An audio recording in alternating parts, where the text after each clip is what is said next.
At 0400 Zulu, deep inside what Russia had considered a secure and uncontested maritime zone, a major breach of assumption unfolded in the slushy waters off East Greenland.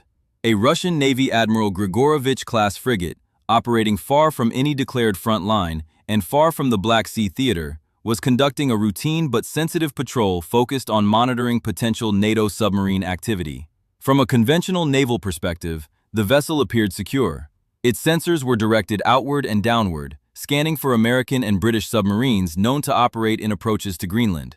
Radar returns showed no hostile surface warships, no aviation threats, and no unusual surface contacts. However, what the crew failed to detect was not beneath the water, but riding on its surface. Two Ukrainian Mura V5 unmanned surface vessels had already acquired a firing solution. According to Ukrainian operational planning, these USVs did not originate from any naval base and were not deployed from manned warships. Instead, they emerged from disguised civilian aid containers, modified into concealed maritime launch platforms. The containers drifted innocently until the Russian frigate sailed into the designated engagement zone. This attack was aligned with a public declaration issued by the leadership of Ukraine less than 48 hours earlier, warning that distance would no longer shield Russian naval assets. The statement, dismissed in Moscow as rhetorical escalation, indicated that Crimea's vulnerability would extend to other maritime zones, including the Arctic. While public reaction in Russia focused on downplaying the threat, Ukrainian special operations teams had already positioned the disguised launch containers along the patrol path. By the time the Russian ship continued its standard patrol pattern, its radar signature appeared clean and uneventful. The crew was not aware that two low-visibility USVs were tracking them, spaced deliberately 2 nautical miles apart for a hunter-killer pairing. The lead drone served as a radar attractor, while the trailing unit exploited sensor blind zones in the frigate's superstructure. In Lviv, Ukrainian operators monitored the approach through NATO intelligence feeds, confirming the frigate's distance and bearing. Environmental conditions soon complicated the operation. A small iceberg emerged from the Arctic fog, forcing manual override of the lead drone for evasive maneuvering. Moments later, a sharp drop in temperature thickened the fog and degraded the Starlink communications link, briefly leaving the drones without direct operator visibility. Redundancy restored partial control through a high-altitude TB2 UAV acting as a relay node. At 0408 Zulu, the frigate's radar crew finally detected two fast-moving, low RCS surface contacts closing at speed. Alarms were sounded immediately, and the vessel activated its Pantsir-M air defense system along with close-in weapon systems. The detection marked the transition from routine patrol to full defensive posture as Russian officers attempted to understand how Ukrainian drones had reached the Arctic theater.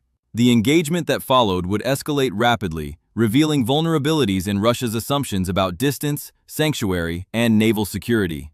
As the threat picture became clear at 0408 Zulu, the Russian captain ordered full battle readiness. The Pantsir-M system achieved a hard radar lock on the lead Ukrainian unmanned vessel at a range of 14 nautical miles.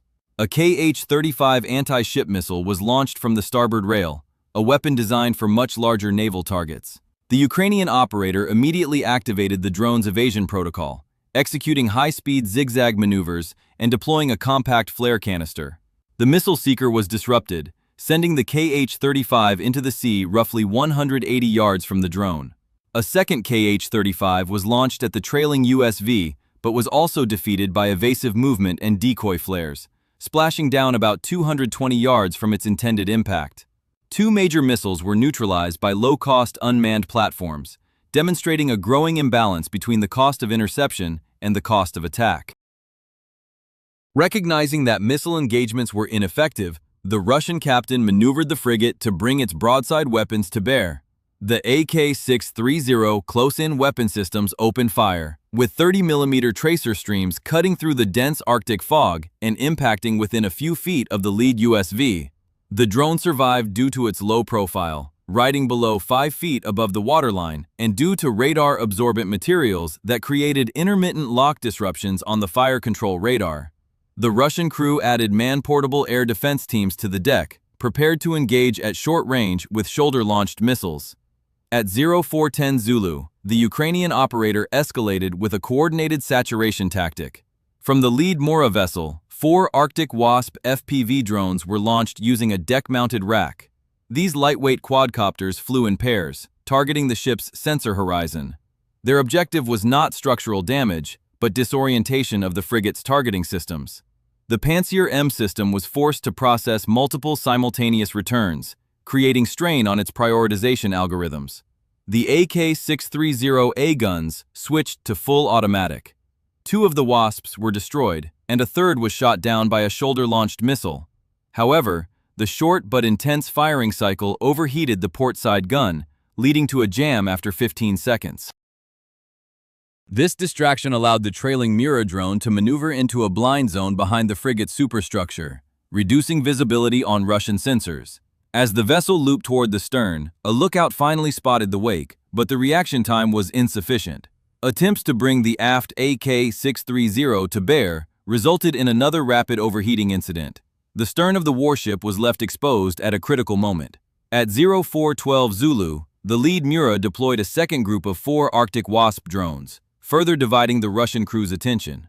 During this period, atmospheric conditions again disrupted Ukrainian communications. Electrically charged fog severed the Starlink link entirely, leaving the command center without telemetry for 35 seconds. Control was restored only after rerouting through the TB2's UHF relay, providing a degraded but functional video feed. With Ukrainian operators regaining control, the trailing Mura advanced into final attack position.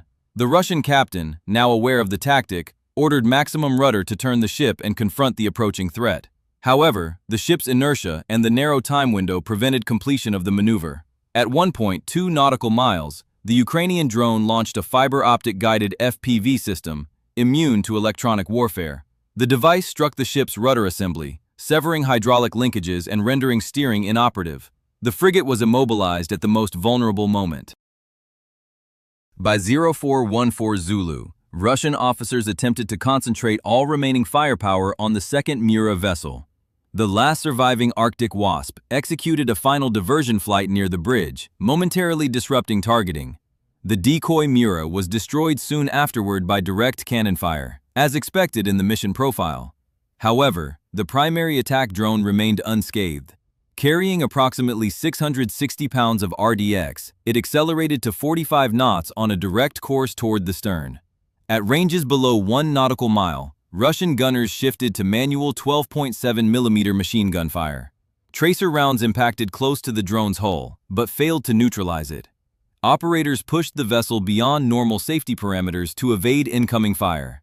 By 0415 Zulu, with distance closing rapidly, intercepted Russian radio transmissions issued a final order to brace for impact.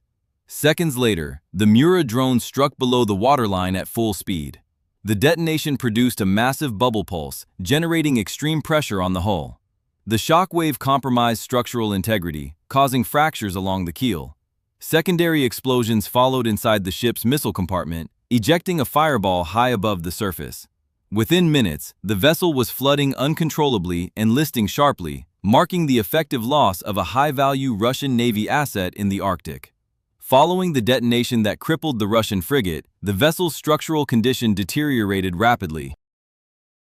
The blast below the waterline produced extensive flooding in the engine compartments, while the secondary explosion within the missile magazine accelerated the ship's loss of stability. The hull rolled to approximately 45 degrees before multiple bulkheads began to fail under pressure. Turbine systems shut down as seawater overwhelmed the lower compartments. According to operational reconstruction, the ship succumbed within roughly 8 minutes, marking the destruction of a platform valued at an estimated $500 million and considered central to regional naval patrol missions. The event immediately raised strategic questions about Russia's reliance on distance-based security in the Arctic theater. Prior to the incident, Russian planners had treated the region as a sanctuary built around the northern sea route and supported by surface vessels assumed to be beyond the practical reach of Ukrainian forces. The attack demonstrated that unmanned maritime systems concealed in commercially common platforms could bypass geographic assumptions and strike well outside perceived conflict zones. Operational analysts noted that the Ukrainian approach combined low-cost drones, disguised launch mechanisms, commercial satellite communications, and intelligence coordination to achieve a result traditionally associated with more complex naval deployments. The method of delivery drew further attention. The use of disguised aid containers as launch sites for unmanned surface vessels introduced an asymmetric tactic difficult to track with conventional maritime surveillance. Analysts highlighted that such containers are widely distributed across global shipping routes and often blend into civilian maritime traffic. The incident also underscored the rising role of unmanned systems operating in extreme environments, with both surface drones and small FPV platforms used to overwhelm advanced air defense suites through saturation and distraction rather than traditional firepower. For Ukraine, the operation represented an expansion of its stated intention to challenge Russian naval assets beyond the immediate vicinity of Crimea and the Black Sea. The broader message reinforced earlier public declarations that distance would not confer immunity to Russian vessels. The attack demonstrated integration between Ukrainian operators, remotely piloted aircraft functioning as communication relays, and international intelligence support used to monitor target movement. The engagement highlighted the capacity to adapt drone operations to Arctic fog, freezing temperatures, and intermittent communications, conditions traditionally thought to limit unmanned systems. For Russia, the loss of the frigate created immediate implications for patrol patterns, risk assessments, and the allocation of defense resources in remote maritime zones. The failure of layered ship defenses, including radar systems, anti-ship missiles, close-in weapons, and manual gunfire, raised questions about the survivability of large surface combatants facing coordinated unmanned threats. Observers noted that the engagement consumed sophisticated missiles, overheated rapid-fire guns, and strained defensive algorithms, revealing vulnerabilities when confronted with multiple low-cost, fast-moving targets. Strategically, the incident contributed to a reassessment of maritime security principles. It demonstrated that unmanned vessels equipped with moderate payloads could inflict disproportionate damage on larger warships operating far from conventional conflict areas. Military analysts described the confrontation as an example of shifting naval warfare dynamics, in which commercial platforms and accessible technology can enable long-range attacks previously limited to state-level blue-water navies. The event also reinforced concerns that similar tactics could be employed in other maritime zones where container shipping routes intersect with military operations. The broader regional implication was clear. Assumed sanctuaries in the Arctic, the Baltic, and other distant waters could no longer be treated as insulated from conflict. The Ukrainian operation replaced traditional assumptions with a new operational calculus, in which 2 drones and 2 disguised containers were sufficient to eliminate a major surface combatant.